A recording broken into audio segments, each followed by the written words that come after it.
Com o encerramento, né, da COP28, qual o balanço que pode ser feito? Há muitas desconfianças, isso desde o início, né, até antes, né, pelo fato da Conferência das Nações Unidas sobre Mudanças Climáticas ter sido realizada em Dubai, vejam só, um dos grandes produtores de petróleo, e ser presidida por um executivo de uma petrolífera.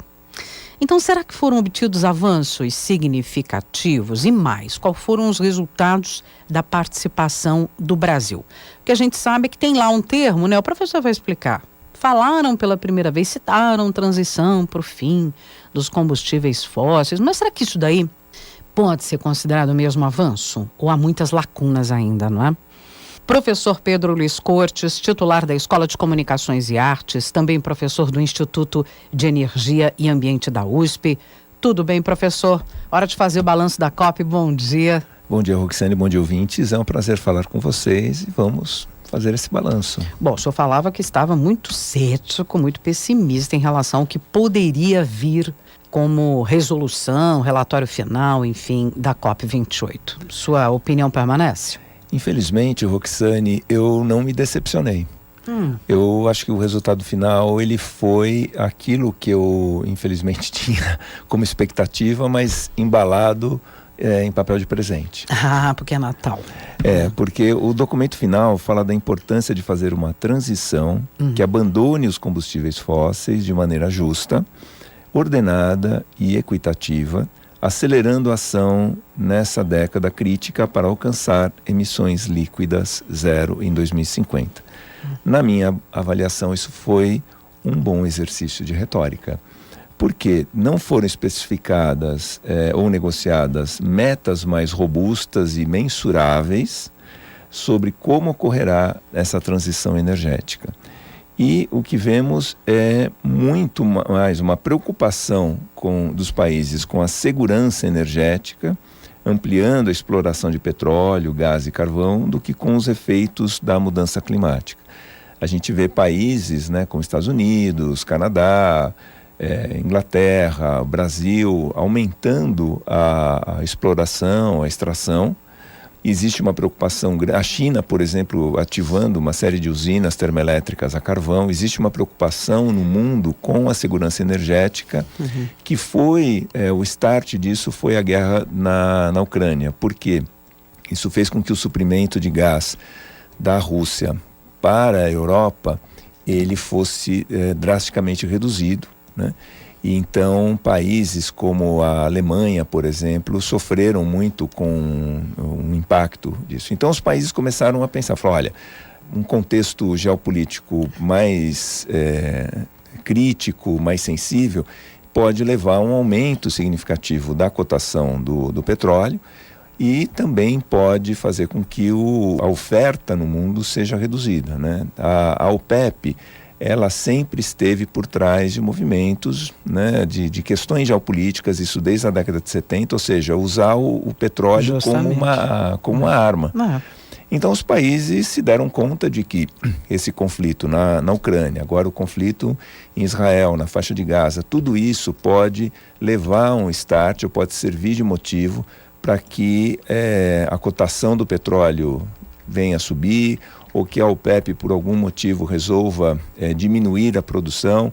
Então, há uma preocupação muito grande dos países com a segurança energética, em que pese todos os efeitos que nós estamos sentindo, né, das mudanças climáticas, dos eventos extremos. E o texto final, ele fala em transferência tecnológica e financiamento para a transição energética e projetos de mitigação. Também um ótimo exercício de retórica, porque eles estão reprisando, de certa forma, o que já foi dito, mas não foi feito. Principalmente quando se fala em financiamento, né, ou criação de fundos para a mitigação das mudanças climáticas, auxílio aos países pobres, né? Tudo isso tem uma retórica muito bonita, olha, vamos criar um fundo com tantos bilhões, mas a verdade é que esse dinheiro raramente aparece. Há quem diga, e justificadamente, que a falta de dinheiro é consequência da falta de projeto. Mais ou menos o seguinte, olha, nós temos o dinheiro e nós vamos financiar quais projetos? Quais os projetos que vocês têm do outro lado para receber essa quantia?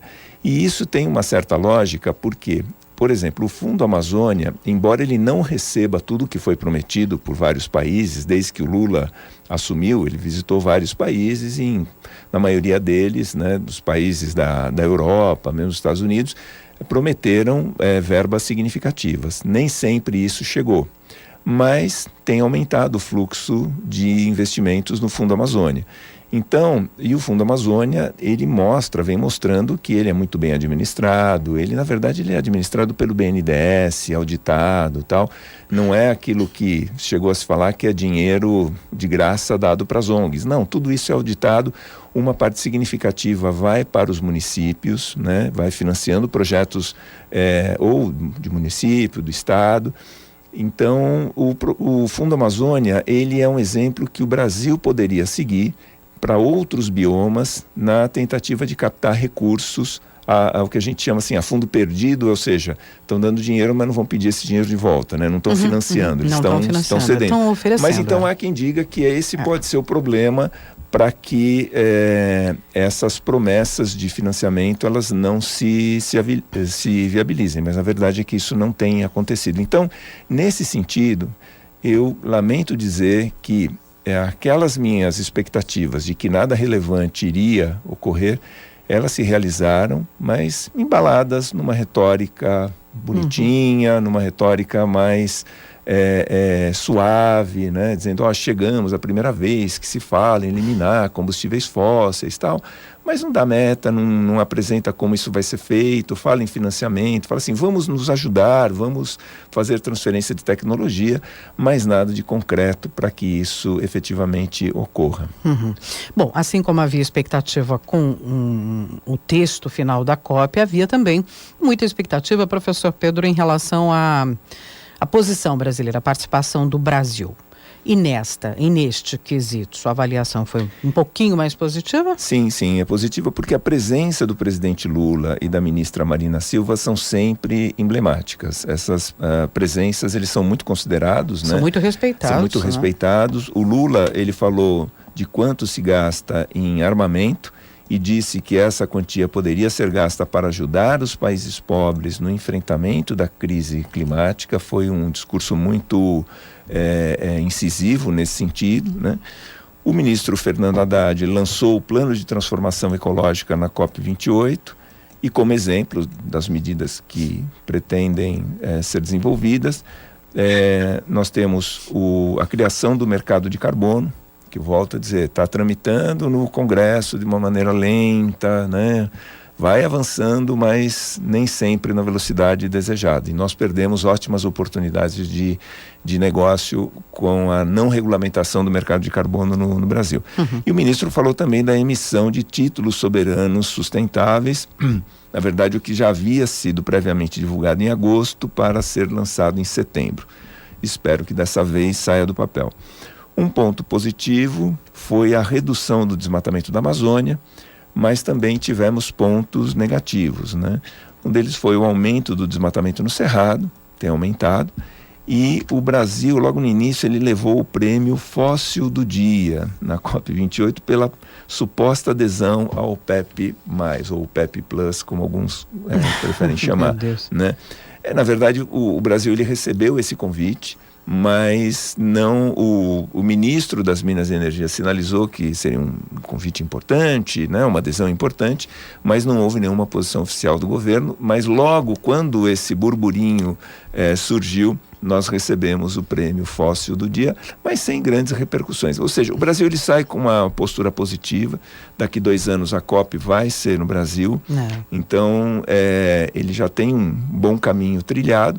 Agora, é importante que esses projetos da chamada transição ecológica, que já haviam sido pré-anunciados em agosto, que efetivamente eles saiam do papel, que a gente tenha um mercado de carbono regulamentado, né, já em funcionamento, para que a gente tenha mais coisas a mostrar daqui a 2 anos. Nós não podemos ficar esperando, né, que fundos do Banco Mundial ou de qualquer fundo de compensação climática sejam destinados ao Brasil. Não, a gente tem que fazer o nosso serviço independente de ficarmos esperando dinheiro do exterior. Se vier, ótimo. Se não vier, nós vamos fazer o nosso dever de casa, porque é fundamental que a gente comece a recuperar os nossos biomas, inclusive por uma questão do próprio clima dentro do país. Muito bem, professor. Tá aí, portanto, algumas expectativas frustradas em relação ao Brasil, né? Saiu bem na foto, né? Vamos acompanhar a implementação de parte destas citações, né? São acordos sem muita, enfim, ficam ainda algumas lacunas, né, em relação a essa questão da transição para o fim dos combustíveis fósseis. Professor Pedro Luiz Cortes, professor da ECA, do IEE, com a gente aqui semanalmente. Tem um canal no YouTube, Ambiente ao Nosso Meio, onde você pode conferir nossas conversas semanais, assim como em nosso portal. Vai na barrinha Atualidades, Jornal da USP no Ar, primeira edição. Nos despedimos neste ano, professor, e voltamos no ano que vem. Última coluna do ano, queria desejar a todos boas festas, uma boa transição de 2023 para 2024 e que tenhamos um ano melhor. Né? Tomara. No ano que vem, que tudo seja melhor. Então, até o ano que vem, professor. Até o ano que vem, muito obrigada abraço. pela parceria.